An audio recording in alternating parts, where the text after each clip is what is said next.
80 లక్షలు ఉంటారు, లేదా 70 లక్షలే ఉంటారు. 70, 40, కోటి 10 లక్షలు. నీ ఎలక్టోరల్ రోల్ 3,35 లక్షలు. అంటే 4,45 లక్షల జనాభా ఉన్నదాన్ని 3,55 లక్షల జనాభా చూపిస్తున్నావు. కాంగ్రెస్ వాడు చూపిస్తున్నాడు. 90 లక్షల మంది ఎవరు మింగేసిండు? కాకెత్తుకపోయిందా ఈ జనాభా అంతా? నీకు 90 లక్షల మంది జనాభానే దక్కించినావు. నీ బొంద సెన్సెసా, నీ బోకే సెన్సెసా, నీకు పర్సెంటేజ్లు, దిక్కుమాల పర్సెంటేజ్లు, ఇదంతా తుర్కోళ్ళకి ఏంది ఎప్పటి నుంచో వాళ్ళకి మస్కాలు కొట్టుకుంటా, వాళ్ళ సేవలు చేసుకుంటా, వాళ్ళ ఓట్ల కోసం నానా చెప్పులు లాక్కుంటుంటారు కదా వీళ్ళు. ఈ 2 పార్టీలు, టీఆర్ఎస్ వాడు, కాంగ్రెస్ వాడు, గదే వేసిండు ఇలా కూడా. 90% తుర్కోళ్ళట, బీసీలట. ఊరికే మీరు బీసీలకు అన్యాయం, ఓసీలకు కూడా అన్యాయం చేస్తారు వీళ్ళు. ఎట్లా చెప్పాలా? ఆ 90% తుర్కోళ్ళని తీసుకొచ్చి బీసీలో పెట్టేసి హిందూ బీసీలకి లొట్టపీసి చూపిస్తారు. ఆ మిగిలిన 10% నరేంద్ర మోడీ అగ్రవర్ణ పేదలకు పెట్టిన 10% రిజర్వేషన్లకి మిగిలిన తుర్కోళ్ళకి వాళ్ళకి చెప్పి ఇక్కడ ఉన్న హిందువులలో ఉన్న అగ్రవర్ణాలకు లొట్టపీసి చూపిస్తారు. ఇది వీళ్ళు చెప్పిన వాగ్దానాలన్నీ మిగిలినాయి. దాని ఒక్కటి చేసింది లేదు. ఏమేమి వాగ్దానాలు చేసే వీళ్ళు లిస్టు చదవడం మొదలు పెడితే 1,00,000 రూపాయలు కంటే తులం బంగారం అన్నాడు పెళ్లి చేసుకుంటే. మళ్ళా 2,50,000 ప్రతి మహిళకి అన్నాడు. మళ్ళా పెన్షన్ 2,000 నుంచి 4,000 అన్నాడు. మళ్ళా రైతులకి 15,000 రైతు బంధు అన్నాడు. 10,000 ఇచ్చుడు దిక్కులేదు. కరెంటు 24 గంటలు కరెంట్ అన్నాడు. ప్రతి పంటకి మద్దతు ధర పెంచుతా అన్నాడు. నిరుద్యోగులకి, గ్రాడ్యుయేట్ నిరుద్యోగులకి ఏమిస్తారన్నా? నిరుద్యోగ వృత్తి ఎంత? 4,000. ఆడిపోయినోడు ఇచ్చిండు, ఈడిస్తాడు. ఇక మా అంజన లెక్కలేసుకుంటాడు 56,000 ఇవ్వాలట. ఆ పోయినోడు ఎన్ని ఇవ్వాలి? పోయినోడికి దిమాకు ముఖ్యం ఉన్నది అనుకున్న దిమాకు కూడా ఉన్నది దానికి. ఆడు ఎట్లా గెలిచేది లేదు, పీకేది లేదు, ఓటేసేది లేదు, క్యాండిడేట్లే పెట్టేవాడు. మళ్ళీ దాని పేరు తెలంగాణ రాష్ట్ర సమితి పోయి భారత రాష్ట్ర సమితి పెట్టుకున్నాడు. నేను మొన్న మహారాష్ట్ర ఎలక్షన్లో నాందేడ్ జిల్లా ఇన్ఛార్జ్ ఇస్తే నేను అప్పట్లో 100 కార్లు వేసుకొని వేరు కదా మహారాష్ట్రకి. ఒక్క కారణంగా కనబడుతుందేమో అనుకున్నా. ఒక్క ఒకటి కూడా పింక్ కారు కనబడలే నాకు. ఢిల్లీలో మీ అందరి అక్క జైలుకు వచ్చింది కదా, ఆమె పార్ట్నర్ సిసోడియా, ఇదే సారా వ్యాపారంలో పార్ట్నర్ సిసోడియా, అక్కడ ఉప ముఖ్యమంత్రి. వానోడ ఓడుతుంది కూడా నన్నే పెట్టిండు అమిత్ షా. ఈడనే నా కార్లలో అద్దరు వల్ల కొట్టిర్రు, అన్ని వల్ల కొట్టిర్రు ఈడ అంటే మళ్ళీ ఆమె పార్ట్నర్ కూడా ఓడుతుంది కూడా నన్నే పెట్టినాడు. మా చెల్లెనేమో నన్ను తీస్తుంది ఈడ. ఇప్పుడు రాగా మల్లికార్జున బాబు పారిపోయాడా? ఏడి ఫోన్ మాట్లాడుతుండా?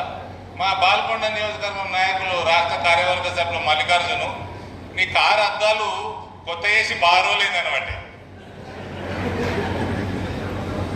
ఈయన అంటే ఆడు టీఆర్ఎస్ వాడు ఎంత దుర్మార్గుడు. ఇండ్ల మీద అటాకులు, కార్ల మీద అటాకులు. ఇవాళ భారత రాష్ట్ర సమితిని పెట్టుకుని ఢిల్లీలో ఒక పింక్ కార్ అన్న కనబడుతుందా నాకు? మహారాష్ట్రలో పింక్ కార్ కనబడుతుందా? అంటే ఢిల్లీ మీడియా మిత్రులు మీరే వినాలి. భారత రాష్ట్ర సమితి అట. ఢిల్లీ మహారాష్ట్ర పక్కకు పెట్టుకుని ఇవాళ ఈడ కూడా పింక్ కార్ కనబడతలేదు. తెలంగాణలో పింక్ కార్ అభ్యర్థులే పెడతలేడు వాడు. వీళ్ళేమో ఇక కాంగ్రెస్ వాళ్ళకి వాళ్ళు చేసిన వాగ్దానాలని లొటపీస్ అయిపోయినాయి. వాడు అడ్మినిస్ట్రేషన్ చేసేది లేదు, గవర్నెన్స్ గాలికి పెట్టిండు. ఏమన్నా అంటే ఇదే పాట ఏది? బీఆర్ఎస్ ఉన్నట బీజేపీకి మద్దతు ఇస్తానికి అభ్యర్థులు పెట్టలేదట. అరే బీఆర్ఎస్ నీతోటి పార్ట్నర్షిప్ మా చెప్పు కూడా చేయదు. రని మా చెప్పు కూడా చేయదు, దగ్గర కూడా రానేము.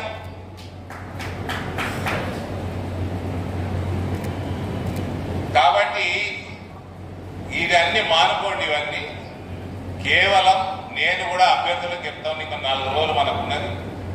మనము రాబోయే సమయంలో గ్రాడ్యుయేట్స్కి ఏ రకంగా ఉద్యోగాలు ఇస్తాం, ఏ రకంగా పిల్లగాళ్ళు చదువుకుంటున్న ఫీ రీఎంబర్స్మెంట్లు బంద్ అయిపోయినాయి, ఏ రకంగా అవి తీసుకొస్తాం. కేంద్ర ప్రభుత్వం విదేశాలకు వెళ్తుంటే కూడా ఎటువంటి స్కాలర్షిప్స్ ఇస్తున్నది, అది మన ప్రాంతంలో ఎక్కువ ఎట్లా ఇప్పించుకోగలుగుతాం, ఉద్యోగాన్ని ఎట్లా క్రియేట్ చేసుకోగలుగుతాం, ఇవన్నిట్లో కూడా మనం ఒక కన్స్ట్రక్టివ్ అజెండా తోటి మనం ముందుకు పోవాలి, మన పార్టీ ముందుకు పోవాలి. ఇటువంటి పాజిటివ్ అడ్మినిస్ట్రేటివ్ ఇష్యూస్ తోటి మనం ఎలక్షన్లు ఓట్లాడదాం. ప్రత్యేకంగా గ్రాడ్యుయేట్లు అందరూ మీ ఓటర్లందరూ చదువుకున్నోళ్ళు, వాళ్ళకి మనం కులాలు మతాలు ఇవన్నీ పక్కన పెట్టండి. మనం వాళ్ళ కోసం భవిష్యత్తు, మన దేశ భవిష్యత్తు, మన ప్రాంత భవిష్యత్తు, మన రాష్ట్ర భవిష్యత్తు ఏ రకంగా మనం ముందుకు తీసుకుపోతాము. అందరికీ నమ్మకం ఉందన్న, ఈ దేశంలో నరేంద్ర మోడీ హిందూ రాష్ట్ర స్థాపనకి పునాది వేసిండు. అది మనం చెప్పుకోవాల్సిన అవసరం లేదు. తెలంగాణలో కూడా మన హిందూ రాష్ట్ర స్థాపన చేసి తీరుతాం, అది కూడా మనం చెప్పుకోవాల్సిన అవసరం లేదు. ప్రజలందరూ నమ్ముతున్నారు, ప్రతి గ్రాడ్యుయేట్ నమ్ముతాడు. మనము ఏ రకంగా వాళ్ళ జీవితాలు మనము మేలు చేయగలుగుతామో, మంచి చేయగలుగుతామో, వాళ్ళ భవిష్యత్తు తీర్చిదిద్దగలుగుతామో, పిల్లగాళ్ళు చదువుకోవడానికి ఏ రకంగా మనము వాళ్ళకి హెల్ప్ చేయగలుగుతాము, సహాయం చేయగలుగుతాము, ఈ రకమైన ఒక మంచి అజెండా తోటి మీరు ముందుకు పోతే బ్రహ్మాండమైన మెజారిటీ తోటి మనకు మీకు అందరికి ఉన్న ఇద్దరు కలిపి దాదాపు 4 లక్షల ఓటర్లు ఎవరైతే ఉన్నారో వాళ్ళందరూ కూడా పెద్ద ఎత్తున మీకు ఆశీర్వాదించి గెలిపిస్తారన్న పూర్తి నమ్మకం నాకు ఉన్నది. ఇక నేను రాంగరాంగా మా నవీన్ తిడుతున్నాడు అనుకున్నా. ఇక్కడ ఎమ్మెల్యే తండ్రి ఏదో అన్నారు అని. ఆయనకు పాపం ఆయన దగ్గర కొన్ని పోతున్నట్లేదు, కొడుకు ఎమ్మెల్యే అయ్యాడు కదా, ఆయన మనసున పడతలేదు, ఏదో అంటున్నాడు. వాళ్ళ బాస్ కేసీఆర్కే బిచ్చం పెట్టిన కుటుంబం నాది. 42 సీట్లు ఇవ్వకుంటే ఈ బిచ్చగాళ్ళకి ఇలా వాళ్ళ పార్టీ లేదు, వాళ్ళ రాజకీయమే లేదు, అదే లేదు. అందులో ఒకటి ఈయనొకడు. అందులో మా డాక్టర్ రగేడి ఎన్ని సంచులు ఉండే నీ దగ్గర? ఎన్ని సంచులు ఉండే? 50 ఫోన్లు చేసిండు నాకు. అన్న సంచు నింపుదాం, సంచు వద్దా. ఏమవుతుంది